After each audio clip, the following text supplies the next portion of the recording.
प्राध्यापक वसंतराव पाटील यांची महाराष्ट्र लोकनायक पुरस्कार 2026 साठी निवड.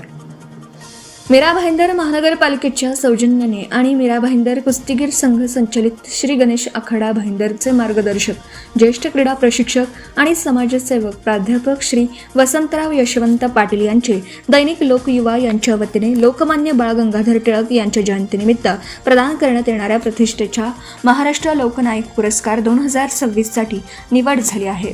गेली 3 दशकाहून अधिक काळ प्राध्यापक वसंतराव पाटील यांनी कुस्ती, शिक्षण, सामाजिक आणि युवक विकास क्षेत्रात उल्लेखनीय कार्य केलं आहे. मीरा भाईंदरमध्ये श्री गणेश आखाड्याची स्थापना करून शेकडो राष्ट्रीय आणि राज्यस्तरीय खेळाडू घडवण्याचं त्यांचं मोलाचं योगदान आहे. गरीब आणि होतकरू मल्लांना मोफत प्रशिक्षण, निवास, मार्गदर्शन व संस्कार देत त्यांनी कुस्ती क्षेत्राच्या विकासासाठी सातत्याने कार्य केलं. त्यांच्या या प्रदीर्घ, निस्वार्थ आणि समाजाभिमुख कार्याची दखल घेत महाराष्ट्र लोकनायक पुरस्कार 2026 जाहीर करण्यात आला आहे. हा पुरस्कार रविवार दिनांक 2 ऑगस्ट रोजी शेगाव येथे आयोजित भव्य पुरस्कार सोहळ्यात मान्यवरांच्या हस्ते प्रदान करण्यात येणार आहे.